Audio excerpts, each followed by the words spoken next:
You're tuned in to Just One Hot Mom with host Nanika Ansari. Get ready. She's about to bring you that fire, that flavor, that heat, all that passion, and more from around the world and in your neighborhood. Stay tuned. Hey, hotties, you are tuned into Just One Hot Mom, and I am not your host today.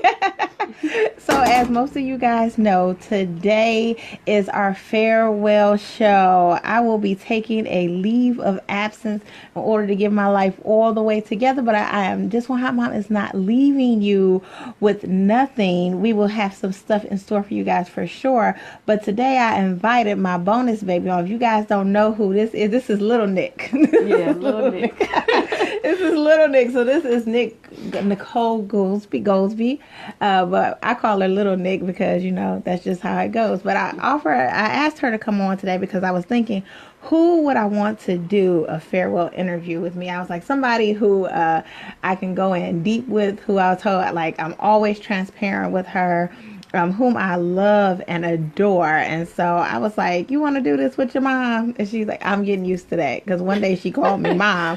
And I was like, girl, I want to be your mother. And then I was like, oh my God, I am. So I'm excited to be here with her today to get things on and popping. So with that being said, Nick, take over. Hello. Hi, Mom. Hey, boo. I think it was very interesting that you asked me to do it because obviously people don't know, but you did an interview for me a little while ago, and it was very personal, and she dug very deep, and I was like, I'm nosy. Yeah, you nosy. I was like, how can I even, like, come up with something of that nature? But I think I'm just gonna figure out how I'm gonna finagle my way through this. I told her, I said, you know what, if something is off limit, I will pinch you underneath this table. Like, don't ask mama ain't that. No pinching. We gonna keep but going. Ain't nothing all true. Nothing is really off limits because, you know, that's how my life is. In order to reach the next level, I have to be willing to be transparent, to show who I am so that people will know, you know, that girl is for real. So I'm super excited. So whenever you're ready, it's your show. Yes, it's my show today. But let's just stop and just think about, wow, like you've really been here and you've been doing this. This is Just One Hot Mom. Like, how do you feel about having to say goodbye to this for the moment? You know, at first it was a tough decision. I'm not gonna lie. I think I talked to you about it. I talked to multiple people about making that decision. But ultimately, at the end of the day, I was like, I had to listen to, you know, our Heavenly Father. He was like, I called you to do something else, and you have not completed that mission. You done gone off and did your own thing, and I'm proud of you for that. Yes. Y'all know me and Jesus, we had that type of conversation. He said, I'm proud of you for that, but you are supposed to do something so much more. And in order to do that, I have to pull your attention away. I have to draw you back here. And so I weighed all my options, and I was like, it's time for me to go back in the lab to do something different. And so that caused me to be like, okay, it's time to, you know, take a leave, to step back and really look at, am I serving my purpose? Am I walking in my purpose? Am I being as transparent as I know I'm supposed to be? And at some point in time during this whole journey, I lost that. Like, I wasn't transparent like I was supposed to be. I was just going with the flow, going with the moment. And that's not who I am. So I can't even fake the funk. Like, I gotta be all the way 100 with y'all. I gotta be real. Okay, that makes a lot of sense. I know that a lot of us try to go with the flow through life, and some people it definitely works for, other people it doesn't, but obviously having a plan definitely helps. Amen. So tell me, like, what do you know your purpose is right now?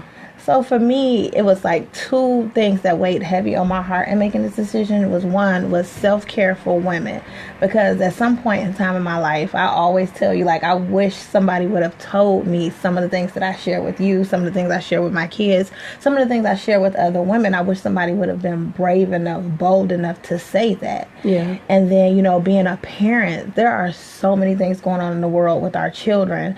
And so And I think sometimes we just get scared as parents. Like, I've been a scared parent to ask a question or to admit that I don't know what I'm doing. You know what I'm saying? Because you feel ashamed. Like, you should know this stuff. And so when I thought about what I should be doing, I know that I should be taking care of maternal figures. And you know, like what I say is a maternal figure, it's an auntie, a cousin, whoever you are, and you're taking and pouring into a family. That makes you a maternal figure. Giving birth to somebody doesn't make you a maternal figure. You know what I'm saying? Like, that just means you're able to give birth. But when you actually pour into a person and you care and you nurture them, then that makes you a maternal figure. And I feel like my purpose is to pour into maternal figures. Like, while they pouring into other people, I've taken it upon myself to be like, I'm going to pour into you.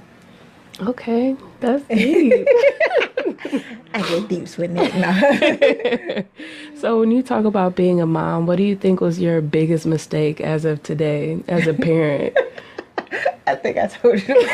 Okay, so I admitted to Nick like a couple of days ago that I never told my son that I was divorced. Like, yeah, okay, so I just remember riding around in the car with him, and like I had been separated from his father like since he was like maybe 6 months old. Like, we had started the process. Like, he was around, but he wasn't around. And I was in the car talking to Simone. I was like, yeah, you know, now that the divorce is final. And my son was like, you're divorced? And I was like, oh my God. You know, like, I was like, I just didn't have the conversation with him. And I felt so bad. So I had to go like backtrack and like have that conversation with him. And that really pointed me in the direction of like why I feel like I need to talk to parents. It's like, we don't have conversations with our kids that we should be having. And so for every conversation that I tell parents they should be having with their kids, I check myself like, did you have that conversation? Like, remember when you didn't tell your son he was divorced? And so I'm always like, yeah, that's probably my biggest, like, I didn't tell him. And now, you know, he was sitting in the back seat rolling, and he just heard that I got divorced. It's just like, whoa, like, what do you mean divorced? But after that conversation with him, I made sure that we always as a family were able to be open and talk to each other about whatever was going on. Like, even if it was going to be hurtful, even if it's going to be cause pain, you know, whatever it was, we just had to be open and willing to talk to each other. Okay. So how do you prepare yourself for those tough conversations? I know that me and you have had some tough conversations lately, but I know as a mother and just as a parent, just from seeing my parents and my sisters and people around me, maternal figures, and you having conversations with your children about touchy subjects isn't easy, because as a mom, you always want to protect. It's like everybody is always, oh, you're always going to be my baby. I know every parent says that. It doesn't matter what. I know you do. It doesn't matter what age your child is. They're always going to be your child. But when they come to you with those touchy, hard subjects, then how do you even prepare yourself to talk about that? Well, you know what? There is no manual to this. So, you know, I really think about myself and how I would want somebody to come to me with that conversation. Like, I think sometimes we forget, like, our children are not us. They're a complete, whole, totally different person, and you have to learn how to adapt to who they are as a person. So whenever they come to me, one, I pray before I talk to them, because sometimes I'll be like, oh Jesus, how am I going to push through this? So I'm always in prayer for my kids. I pray for my kids every morning. Like, I will stop what I'm doing, like, oh, we did not pray this morning. And so I pray with my kids every day, and then I hope and pray that I always make them feel loved enough, as they feel comfortable and want to talk to me. I feel privileged. You know, I was like I feel privileged that they think enough of me to come talk to me, because they don't have to. Like, we think we have that right as parents, that our kids are just going to automatically adapt to us and want to come talk to us, but it's a privilege. And I had to learn that. Like, it's a right for your children to listen to you. Right. So when they come to me and want to know stuff, like, I feel like it's a privilege. So I take my time and I try to smooth it over. And if we don't agree, we just don't agree. You're entitled to your opinion, and you're entitled to be who you are. I can't make you anything else besides what God created you to be. So I have to be willing to be okay with who you are, because I always tell myself at the end of the day I have to be okay with me. I don't want to interrupt anybody else's story or anybody else's purpose trying to get them to be something different. And so that's how I handle most conversations. I'm telling you, my kids will come, they will I'm like, you really want to talk about that, huh? Right now. Okay, hold up now. Hold up, let's get it together. But I'm so honored to be their mother, and for other people to consider me mom. Like, first I was like, I ain't that old, but it's an honor and a privilege for somebody to, like I said, it's a privilege that you trust me enough to be able to have those conversations with me. I take that seriously. So. Right. So let's kind of get away from talking about just the topic of moms, but talk about you, the mom. So tell me, I know during childhood, a lot of people face certain things that keep them from going where they feel like they need to go, or they feel as though this traumatic experience changed them to the point where it broke them to the point where they just can't come back from. What was that lowest point as a child that you remember? Got deep, We did. We are going deep. What is that childhood moment in memory that you know that broke you to the point where you thought you weren't going to be able to come back, but you did? Okay, so most of you guys know that I'm a teen mom. So I got pregnant with my daughter when I was 17, and I was really into the church. Like, I went to church every day by myself. Like, my parents didn't have to force me to go to church. Like, I was in choir, I was in youth group, I was on the usher board. Like, I was in the church. And I had been like that since I was like 11 years old, going to church. The church was 2 doors away from our house, so it wasn't enough for me to tell my mother, like, I'm going to church, and to be around the corner at the church. And so I got pregnant, and I was working at the church, and I got a call from, I won't name the church, but I got a call from the minister, and he said he needed to have a conversation with me. Okay. And he had found out that I was pregnant, and I was like, yeah, and it was from a boy in the church. Okay. So we had this conversation, and I remember he called my father up, and he told my father he was going to fire me because I was pregnant in church. Now, I wasn't the first girl to get pregnant in the church. Okay. But he was like, we have to protect, our youth in the church, talking about the young man. Okay. And my father called me up, and he tried to he tried to tell me so much without saying. And I'm like, if you've ever talked to me, I'd like, just tell me, like, don't sugarcoat it for me. Tell me and let me deal with it. And my father told me that, and it honestly broke my heart, and it broke my relationship with the church. Like, I stopped going to church after that. Like, when I say, I'm gonna be honest, I have always been a very bold person. Always. My attitude has corrected since then, but I called that minister up, and I let him know how I felt, because at that time I was also his babysitter for his family. So it was like, you knew the type of person I was. It wasn't like I was just out here in the street sleeping around and stuff like that. Yet, you know what I'm saying, you would be willing to destroy a young woman's potential in the church because of your own personal thoughts or feelings. And those feelings, to me, like what I learned later on, weren't from God. Those were a man's feelings and thoughts towards those actions. But it took me years to recover from that and to get back my relationship with the church. Not my relationship with God, because I knew that God, if I asked for forgiveness, he would forgive me. I knew all of that. Right. But as far as fellowshipping with other members of the church, I want to say it probably took me a good 10, 15 years to get back comfortable with being with other members of the church. So that right there changed me. It changed me, and it made me fall out of fellowship with the church. And so I had to work back, get through that healing process. That was just one church. That wasn't the last church. So that was that. Ooh. Okay.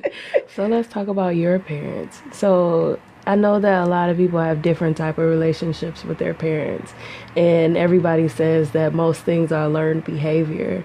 So what did you learn from your parents that you feel like you're mirroring of them? Oh my God. Oh, that's a good one. My mom just like clicked on. She's like, I would say, let's start with my dad. From my dad, I learned to be very bold and confident. Like, my dad still to this day, I'm 40 years old, calls me up and tells me I'm beautiful, I'm smart, I'm intelligent. So I've never questioned that. Like, if people are like, where'd you get that confidence from? Like, it was ingrained in me. I think I probably was like 2 months or 2 weeks when he started it. And it has stuck with me. So I've never questioned, like, whether somebody called me fat or ugly or anything like that. I always felt like I was beautiful because because my father always told me that. And so I would say that my dad gave me my confidence. Like, I just believe I could do whatever I put my mind to, even sometimes when I can't. Like, I thought I could fix my car one time. I could not. But in my mind, I had a plan to do it. Right. And I had, I eventually went and had to call my dad. I'm like, oh my God, I broke the car even more. But I've always believed that I could always do whatever I put my mind to. Yeah.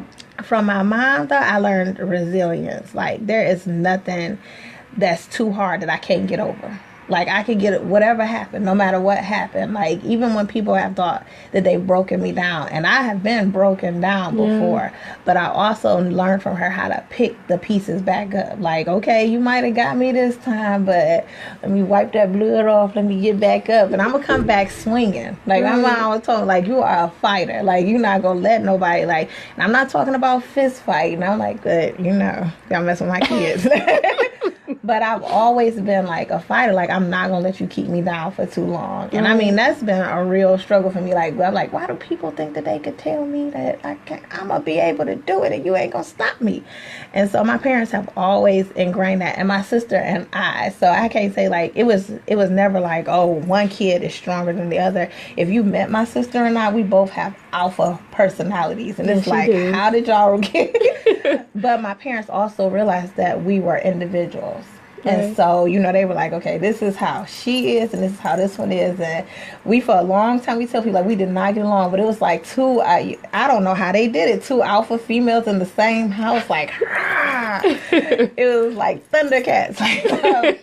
But yeah, so, I mean, like, it was just, I don't want to sugarcoat it, like we didn't have hard times growing up, because that's not the case. There wasn't times I was like, oh, my parents are dead wrong for whatever they were doing. But in every experience that I had with my parents, I can now appreciate the lesson. Like, there was a reason behind why you did X, Y, and Z. And even if I didn't get the lesson that they wanted me to get, as an adult, I gained a greater lesson and understanding. And now I can be more for my kids. So... shout out Christine and Jamal. Y'all out here raising CEOs, CFOs, vice presidents and stuff. Being great. So during your childhood, tell me, like, what were some of the best parts of it? Instead of diving deep. Make me get emotional. But tell me, no, that's very real, because I think that most of the time when people try to dig into somebody's past and childhood, we always revert straight to something that's negative or straight to something that hurts them. Let's talk about what gave you joy, what gave you happiness that you still remember to this day. Like, oh, this memory right here, this one right here, I will hold on to it and cherish it for the rest of my life. All right, I'm not going to cry. Don't cry. But you can. No, don't make me cry. I have on makeup. My grandmother was so amazing. Like, and I think maybe that's why I got the individual child thing from, because my grandmother never, like, people like, oh, grandma love you and Isha the most. Me and Isha know that y'all say that behind our back. But it wasn't that. We just had such a strong bond and connection with my grandmother. And it was because my grandmother always treated us as individuals. Like, people in our family, I don't even think they realized they did it. It was like Nikki, Isha. Like, our names were never separated. My mom kind of dressed us alike on occasion. It was just always like that. But my grandmother always treated us like individuals. And every morning, she got up, she set our little plates down with our teacups. We had fake coffee because my grandmother had this belief about coffee making us black. But you know what I'm saying? And she sat down and she always talked to us and she poured into us. And so, like, I don't ever think I had the opportunity to be like, and I don't want to make it seem, don't take this the wrong way, ladies, to be a weak woman.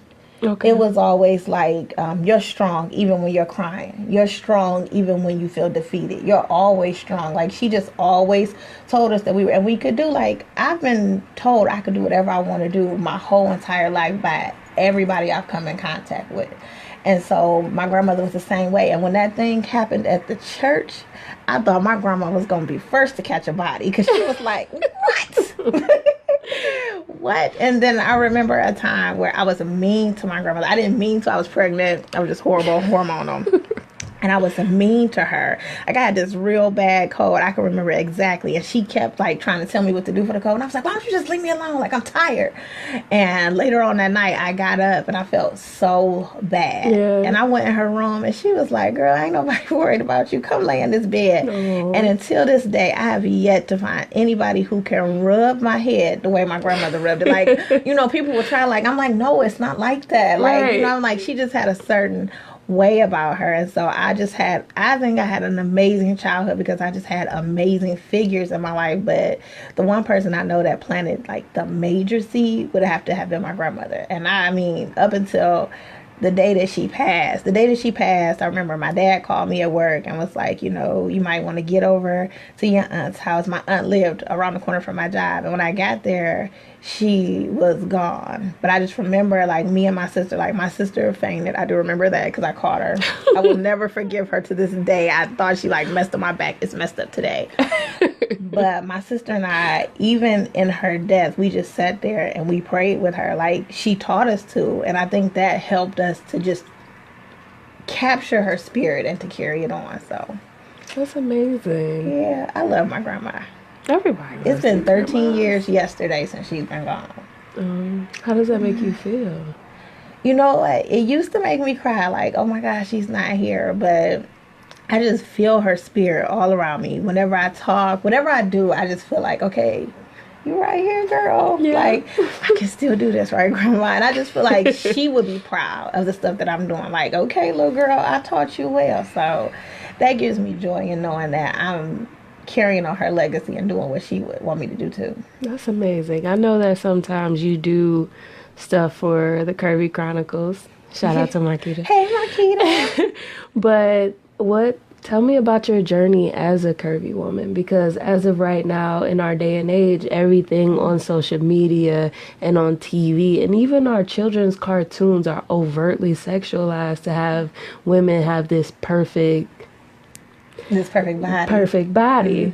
But seeing that some of us are a little bit fluffier or might not have the perfect curves or things are not positioned the way that they're supposed to be, how do you feel about that? Like, how did that journey go for you? It was a fight. Like, for a long time, I want to say, like, maybe high school, the end of high school, like, towards my early 20s, like, I was a diet pill mania. Like, if the diet pill came out, I was on it. If the diet shake came out, I had it. Like, I had a massive collection of stuff, and I knew how many pills to take of this one and how I was going to lose weight. But I never lost weight. Like, never. Like, You know, wait. never. Have you seen the movie Fat Girls No. with Monique? Oh, yeah, I did see That's you heard. That's how I like, I just never lost weight. Like, you know, even when I changed my eating habits, what was that guy that was the show that was The Biggest Loser? And he gave, you know, like, and I was like, oh, so I would do all those diet plans. And then I remember one day, I was just like, girl, you was going to kill yourself with all, like, I don't know if you ever took diet pills, but they make your heart race, like, insanely. And I was like, I don't like feeling this uncomfortable. I'm just going to have to be happy with being fat because I do not like that. Like, I didn't like that. So I was like, it just happened. Like I said, my father always told me I was beautiful. But like you said, because of like what I saw in the magazines or my friends, and I was like, I can't wear stuff like that. And I will say this moment right here, I was in my 20s. I had a friend I didn't have a friend. She's still my friend. Tuesday. Okay. And we were going out one night, and she was like, what are you wearing? And I can't remember what it was, but whatever it was, it must have been ugly. Because she was like, why are you wearing that? She was like, get cute. And I'm like, well, what is your version of cute? And we went to the mall, and I got this cute little top, these cute little jeans, and these cute little heels. That probably started my heels, like, for that. I was been a shoe fanatic, but heels.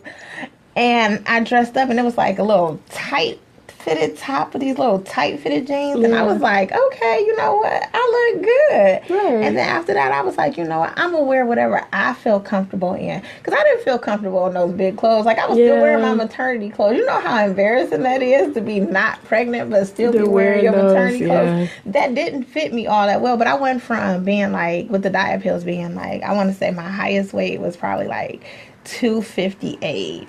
Then I went all the way down to like 162. So, you know, it was such a up and down thing for me. And then one day I was just like, okay, I could die from this. Like, that really was the wake-up call. Like, I could die from this. And what are they going to say? Oh, look at that cute little skinny girl in the casket. Like, I don't want to be remembered for that. I want to have joy. I want to have peace. I want to enjoy my life. I want to enjoy food. So I had to find a relationship with food that wasn't, like, comforting me, but it was sustaining me, but still enjoy it.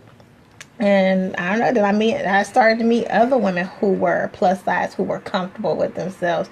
Shout out to Marcia, all the ladies from the Curvy Chronicles. Like, I just started meeting people that were comfortable with themselves, and I was like, wow, I'm uncomfortable. Like, girl, get it together. You are cute. And so I never, like, even when people tried to pull that card, like, you know, they couldn't hurt your feelings with nothing else, so they had to mention that you was a fat girl. I'm like, I am fat. And that just means that I'm eating well. Like, you know, I'm eating well. And so now you can see that I eat well. Like, I got a good job. I can afford to eat well. Oh, so my goodness. If you would have called me fat, you got to flip it on people. Like, people will try to tell you something to tear you down. And I'm like, girl, you are skinny. How's work going? Right. Are you getting paid so that you can eat? You know, it's all about confidence is really key when it comes to being comfortable with yourself. You got to just tell yourself, like, I'm going to love me. Regardless of what everybody else say, I'm going to love me. And if people don't accept that, then that's on you. That ain't on me. Like, your perception is that, your perception. Me, I'm gorgeous. Right. I just told Isha, like, we were talking about, somebody asked us what was our pronoun. And I was like, oh, and I was just telling her, like, this is what I mean. I was like, I'm going to call using goddess. And she was like, I'm going to sign it on every paper and see if people start using it.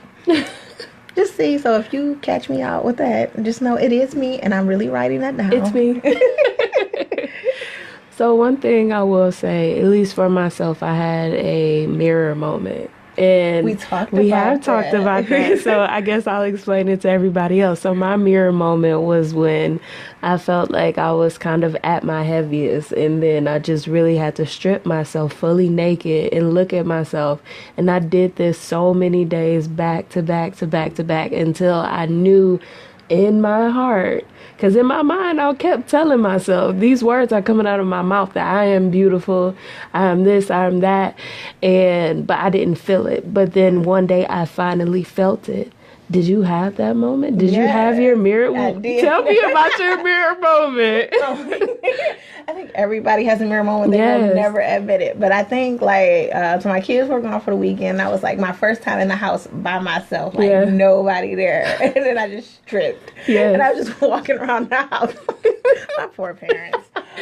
And I was like, you know what? I have to get used to this body. So I have to be comfortable with it. Like, you know, that's one of the most, like, I think people wake up from dreams and are like, oh my God, I'm naked. Like, that dream. And I was like, nope, be comfortable in it. Who knows if it's going to happen? What if it did happen? What would you do?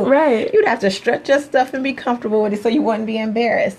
And so in that moment, I just was like, okay, love each and every dimple. Like, I just have to keep reminding myself that God created every dimple, every stretch mark, every gray hair, every dark under eye circle I have. Like, and He loves everything about me. Like, there is no imperfect thing on my body according to Him. So if I'm believing Him, then I have to, you know, believe that, hey, love everything about it. Love your broken nails. Love your eyebrows when they are out of control, like today.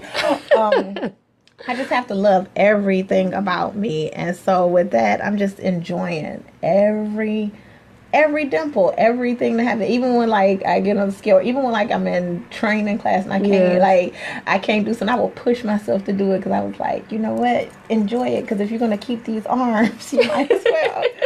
But I just really want women to just, like, I see so much deeper inside of myself. Like, this outside appearance I can pull off because I know deep within that there is love and joy coming out versus what you see out here. So I may have resting face, but there's joy in there somewhere, and you'll get to see it. Just gotta get to know me first. That's amazing. So what is your motivational line? And what I mean by that, you gotta, it's always a backstory. So what I mean by that is when you think you can't do it, you were just talking about working out just literally 2 seconds ago. And you was like, I feel like I can't do it. So when you feel like you can't do something, what are you telling yourself that is going to help you to be able to do it? That I always think like there's somebody watching me. Whether it's you, whether it's Simone, whether it's Jamil, whether it's Anissa, whether it's another woman that believes that they can't do it. I don't want nobody to believe that they can't do it. I don't want them to believe that they're alone in trying to do it. So I will do it. Yes. I will push myself to do it. Like the other week I pushed myself. My knees still hurt from that, by the way. But because somebody along the way, like my big sister Monique, she always took the time to explain stuff to me and the reason why, why she did something or why I was like this. And when I looked at her and I watched her life, I understood. I always said, like, if she never could not do something.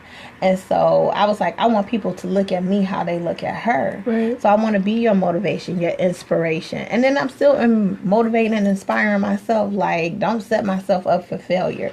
Even if I can't do it the right way, at least I tried it. Right. Like, at least I'm trying to do it. And people most of the time, if they don't succeed and do something, they automatically think like, oh, that's such a bad thing. But you learn in your failures. So even when I like can't do a twerk push-up, I tried it. Even in moments where like I don't like recently I applied to a program and like I didn't get in and I was like, but at least I did it. Right. Like I tried it. You know what I'm saying?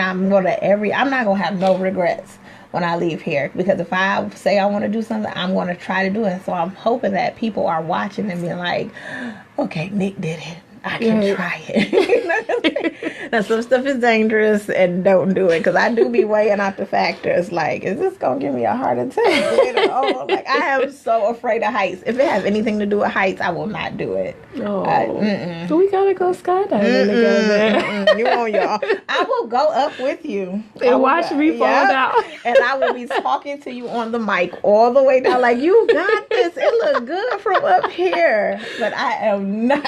All right. Like, so this is why it's all my sister's fault. Oh, goodness. We were climbing a rock wall. I was doing so good. I was almost at the top. And she kept cheering me on. I'm mad at her for cheering me on.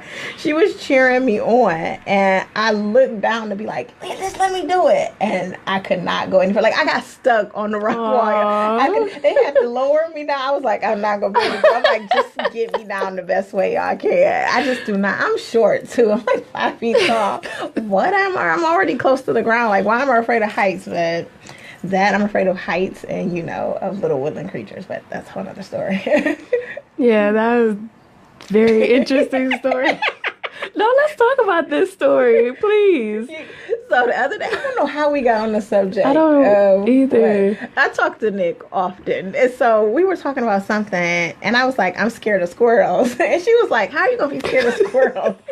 First of all, I was chased by a squirrel. I was like in the 2nd grade. Like, I was getting on the bus and the squirrel chased me. I don't know what provoked the squirrel to chase me, but since that day, I am super duper terrified of squirrels. I will cross the street. We could be walking and having a conversation. I will cross the street and let that squirrel do whatever he got going on over there, and I'll go down my merry way. I'll get to where I'm going eventually, but I do not like squirrels at all. Like, and my kids know that. I don't like, my kids will tell you, they'll be like, my mom is not on it with no little woodland creatures. Like, people that think those are cute, I'm like, you can keep them.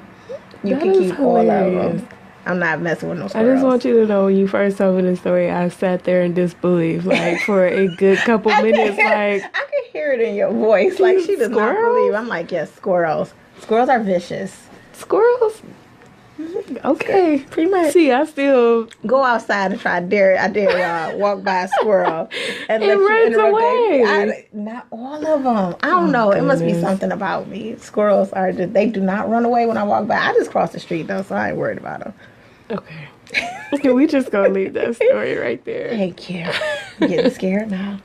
Don't get scared. There's no squirrels in here. You don't know. So, another question. So we always talk about filling other people up, and that's what you want to do, is help other maternal figures so that they can fill their, me's, I guess I would say. But what about you? Who fills you up? Because there's so many times, well, I know me personally, that I pour into people so much that sometimes I feel like I am empty, and I will give 110% of my all, as much as I know that you will. Give your 110% and your all, even when you're at your emptiest. So who fills you back up? What fills you back up? I have a very strict self-care regimen. Like, my poor friend Vanessa was like, you do not play about your self-care. One, I do not answer my phone after a certain time. Okay. Unless I call you. If I call you, that means I'm up, I'm doing something. But I do have an automatic, like, do not disturb on my phone past a certain time. Just the kids. Well, you have to be my favorites list to get through. But I found a mentor, Larita Howard. So Monique and Larita are sisters, and I just began to talk to her. That's the person that I talk to. Like, I think everybody needs, strong people even need people that they can talk to and pour it all out to. And I go to therapy. Like, I'm not ashamed to admit that to anybody. I think therapy is one of the best tools, one of the best weapons we have to combat depression. Yes. So I will go to therapy and I will talk to Rita. And I'm also like, my journal is my go-to and to tell all. Like, it feels, releasing whatever I have on me fills me up. When I can release all my cares, all my troubles, all my burdens, when I lay them down, after I write them, that's it. Like, and I tell people, and I will either burn the pages. After I lay them out, I made room to receive goodness. And pouring into other people actually pours back into me. When I see the joy on somebody else's face, when they know that they're not alone, that fills me up. When I'm talking to people and I can feel their energy, this is like, that fills me back up. So I don't feel depleted. And whenever I do feel depleted, though, I will step away from you. And I will tell you, like, today ain't the day. Like, I can't take on your burdens today. And at first I felt bad because people will make you feel bad about it. Like, well, I tried to talk to you and you didn't, but I don't feel bad about it anymore. It's like, I have to take care of me. Like, I'm fine and dandy taking care of you. Go read something I wrote a while back. Maybe that will bless you and sustain you until I'm able to do it. But I also know, like, to take time away from people and to just be with myself, to be with my own thoughts and to be in my word. Like, so it's me and you, Jesus. Tell me what the next thing is to do. Tell me what you want me to hear. You know what I'm saying? Because he loves on me. And then there are people in my life who will tell me, like, you could slow down. I probably won't listen because I'm hard-headed. But I do take it into consideration. Like, okay, they're starting to notice something about me that I'm not noticing about myself. So go find you a piece. And I'm a big reader. So whenever I feel like I'm like in that moment of like, I'm going to cramp up and I don't have it, I can't take it no more, I'll go get me a book. And I'm just real relaxed. Whenever I'm trying to pour into myself, I'm real chill, real relaxed. I listen to my music. We all know I'm a big wine drinker. And I will get so I have my turtles and my wine and my book and no phone. And that's how I get filled up. That's turtles, wine, and a book. You heard she said it right here. Turtles, wine, and a book. Like the turtles, whoever makes turtles, reach out to me. We need to connect.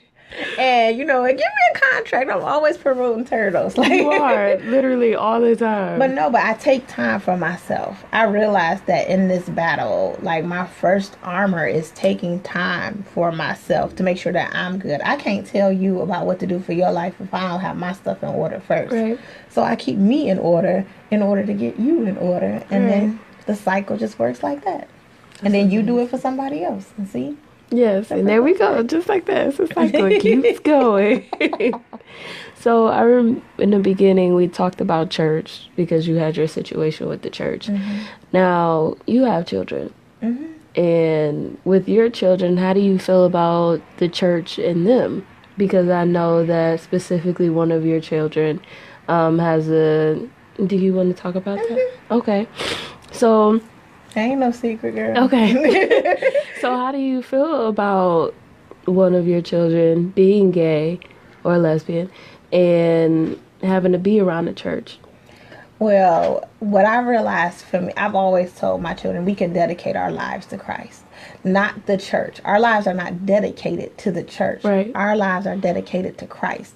So your relationship with Christ is going to be way different than your relationship with the church. Absolutely. The church is made up of people who are still imperfect and can judge you.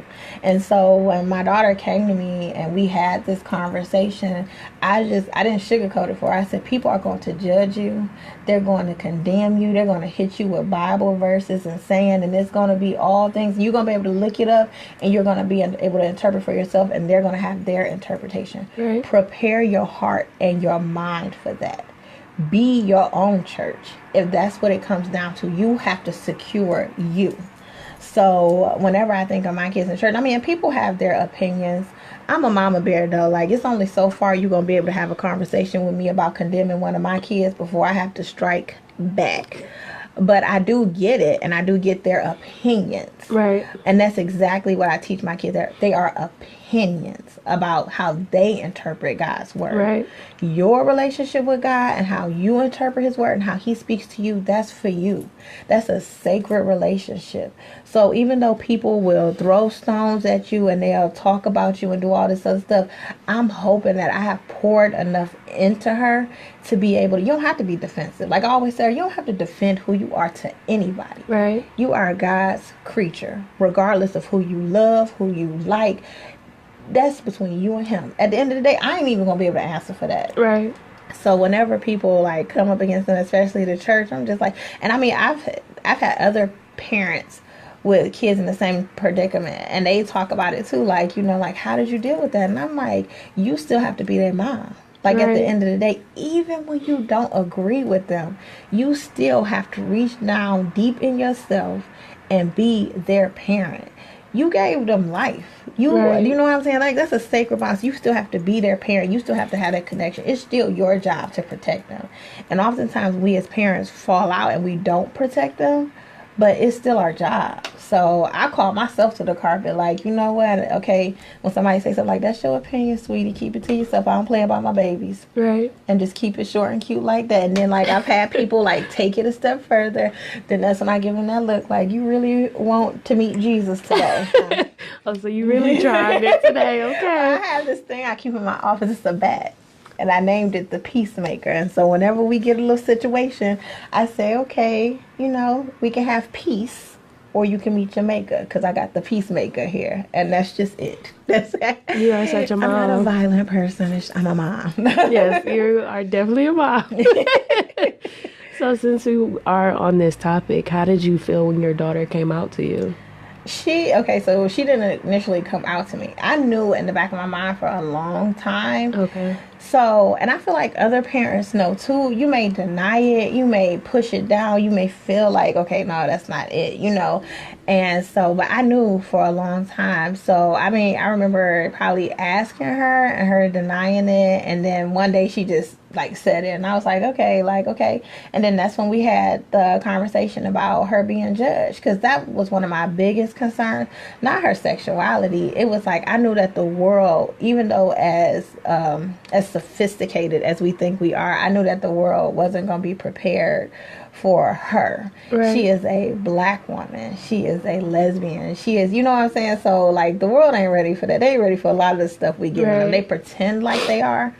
So I can't prepare the world, but I could prepare her. Right. And so that was my job, was to make sure she was confident in who she was and to not be ashamed and to not feel like she always has to defend herself. That's amazing. So your younger kids specifically, your little diva. So has she ever asked you any questions about her older sister? Mm-hmm. We talk openly about it. She knows her sister has a girlfriend. It hasn't been so much of a conversation as about sex. Okay. Like, you know, and I was like, we'll eventually have that conversation when it's her time. Right. Thank God. Because I'm like taking, you know, my kids are 9 years apart. I've had years to prepare for this. Right.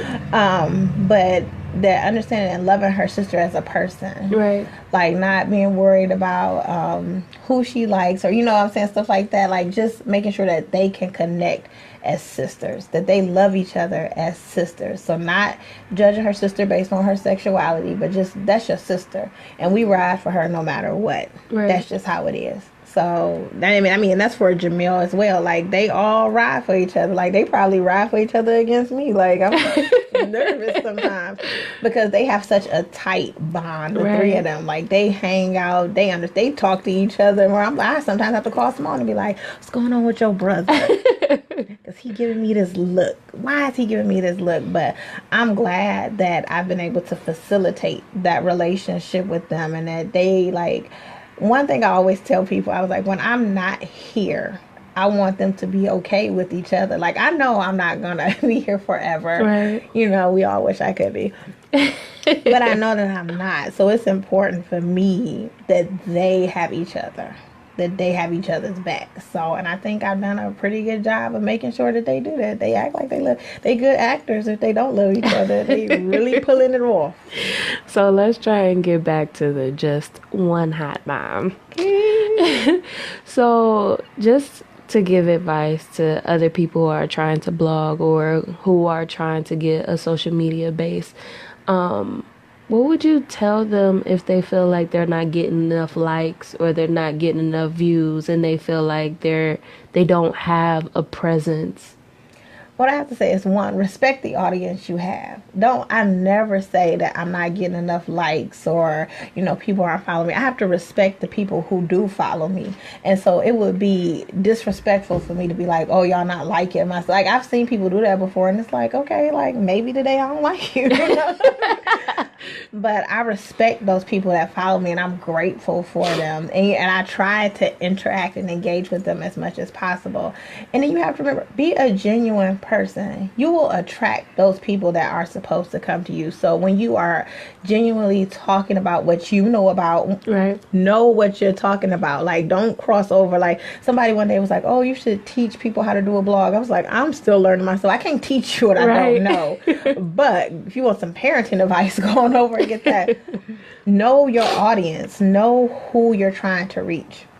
Once you can determine that, then you're like, okay, I know who I want to talk to. Then start talking to those people. When whatever you do, make sure that you're doing it for that audience. Like, even if you see like somebody that's doing the same thing as you and they getting 14 million followers and 14,000 likes, focus on you. Stay in your lane, because the moment you go look in her lane, you lose traction with what you're trying to do. And I'm saying, like, I've been doing this like the last 5 years, and I just recently see like, oh, people really do like and respond to me. And I had to get out of my own way of thinking like, oh, I didn't get that many likes, or I have this many followers, I should have this many likes. Right. It was like, what was I producing?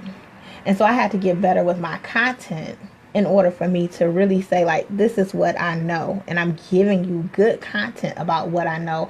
I'm believable, I'm transparent, and I'm somebody that you feel like you can have a conversation with. Like, that's big for me. You have to figure out what's big for you. Like, I want people to feel comfortable with me. I want people to take me seriously, take my advice, but also enjoy the time that we have together.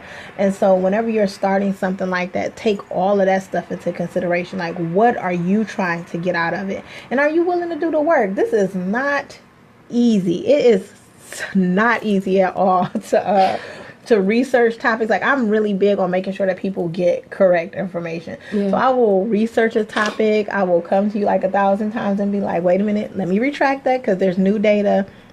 But that's just me. That's the type of blogger, that's the type of podcaster I am. And that's the type of information I want to give. And I'm also extremely transparent. It's not too many questions that people ask me that I won't answer.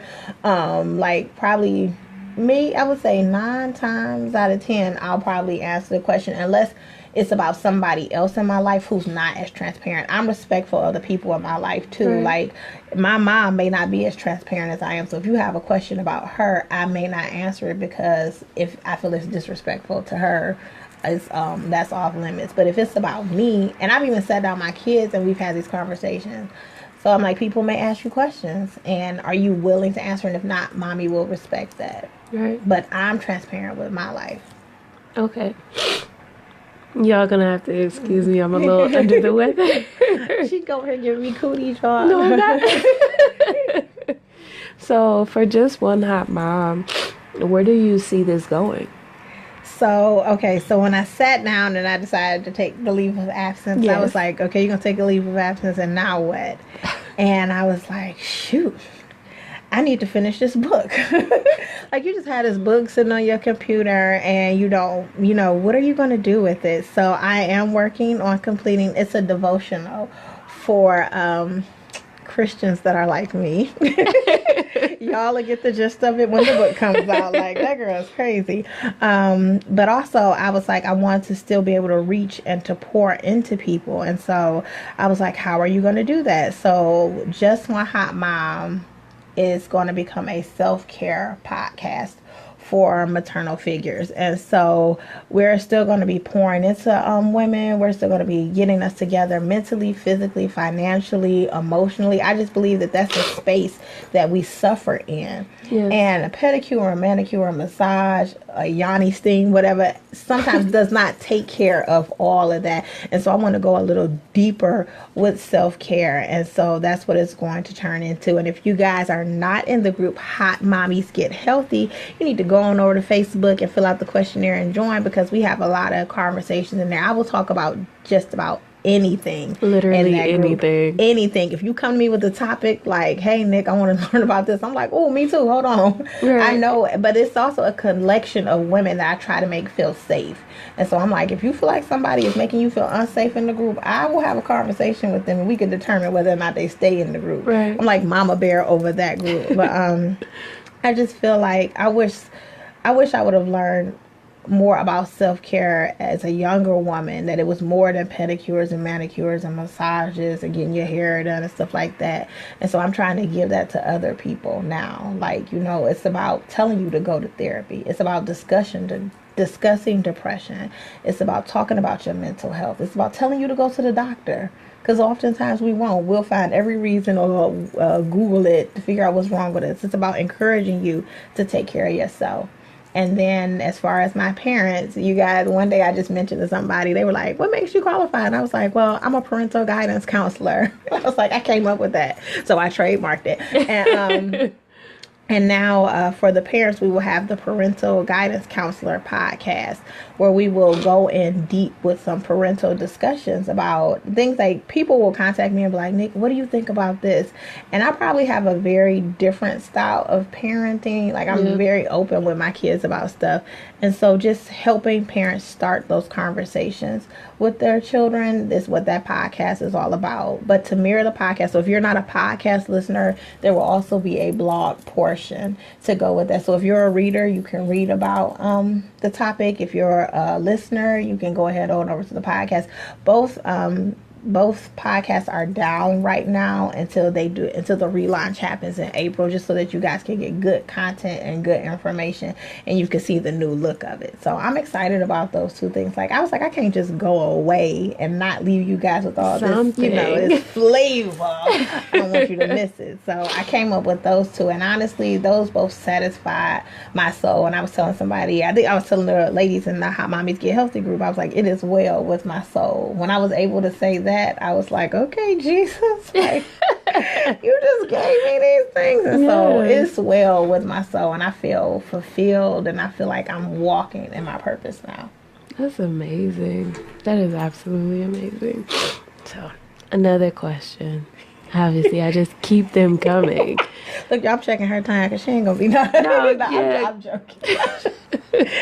But let's talk about divorce, because I know that, at least I know that I'm a product of it.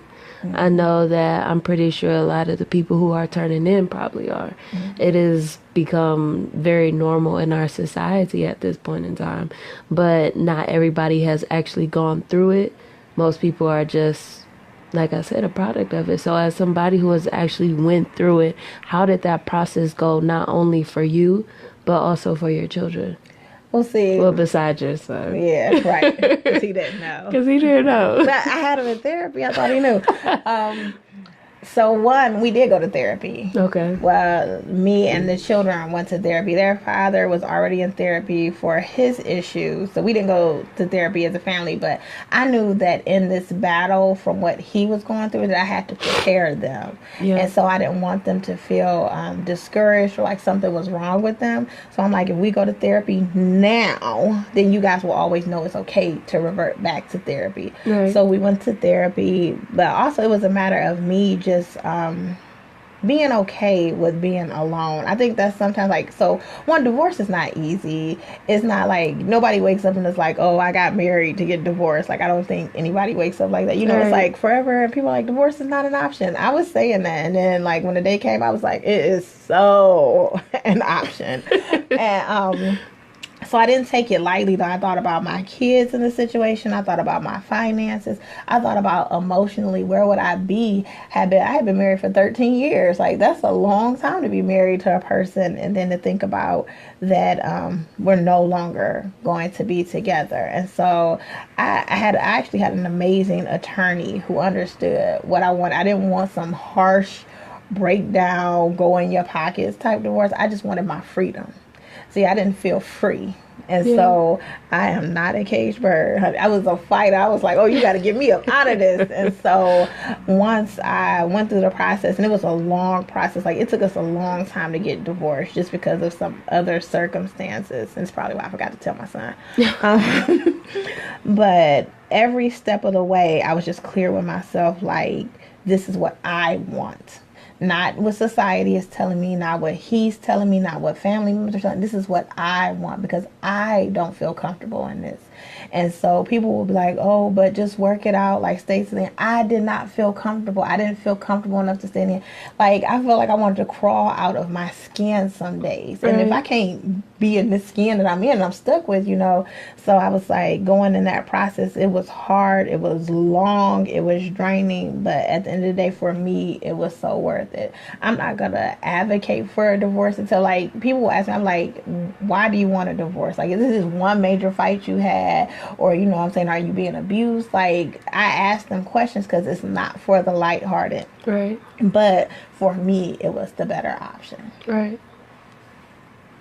Oh. Come on, Mom. And I will talk to people before they get married. Like, I tell people, like, you should go to therapy or marriage counseling before you get married, because it is no joke. You're going to be stuck with this person for the rest of your life. You are no longer just me. Right. It is I'm an individual. Like, I can't know. So, yeah, so I love and I love marriage, but I also realized from that experience what it comes with. Right. And I was like dumb, stupid young when I got married. And so I was like, yeah, if I would have knew then what I knew now, I wasn't even the same person when I got divorced. I was a totally different person. I grew up in a marriage, so. Makes sense. You know, Papa just told us he timing me. We got 3 minutes. Look, okay. Did you have some closing comments that you would like to say? Well, one, I want to thank you for coming and doing this today. You know I so adore you. And I really thank you for entrusting me to be your mentor. That was like a major, like, whew. She really think I know what I'm talking about. No, I do. And what's funny, look, I'm going to just go ahead and jump in. Of course, I wanted you to be my mentor. You was, from the first day that I met you and we sat down and had a conversation, it was an immediate exchange of energy, and it was just all positive. And it was funny because after I had reached out to you and we actually had our first one-on-one, I knew at that moment, I was like, she's like my extra mom. Like, this is amazing. Now, don't get me wrong, shout out to my mom. I love her to death, but there are some things that I know that I don't feel comfortable talking to her with. But it's like you're like the best friend and the mom all in one suit, and having somebody that can be that's what I think everybody should have in a mentor, is your parent and your best friend, somebody that's going to guide you, but that's also going to put you in the right direction. So I thought that was absolutely amazing. Well, thankful you. I feel privileged. Like I told you, I feel privileged. And I feel privileged for everybody who's listened in, who's tuned in, who's given me the opportunity to come into their home on a Friday evening to either make you laugh or have some serious conversation, to have some good old girl fun. I thank Dad sitting over here in the corner. Yes. He's running. Mr. McLemore is running the board for us today. I thank Robin. I thank all the other hosts at the radio station because there have been some very valuable lessons learned. Like, I believe in every opportunity there is room for growth. There's room for me to learn. And I've just had an amazing journey. Yeah. But I'm also smart enough to know, like that comes with age for sure. I'm also smart enough to know when it's time to take a different road on the map. And so I'm so encouraged and I just feel so alive with these new possibilities that, like I would never like just leave you guys hanging. So I'm checking the watch. So with that being said, thank you, Elevations Radio. Thank you, listeners. Thank you, Mom. Thank you, Dad. Thank you, Isha. Thank you, Simone, Jamil, and Anissa. And thank you, Nick. Yes. You guys, we have had an amazing time. Look for the website to be updated. We are coming back as nanika.com. All things Just One Hot Mom and the Parental Guidance Counselors. Guess what, hotties? You've been tuned in and you've been elevated. I'll see you soon.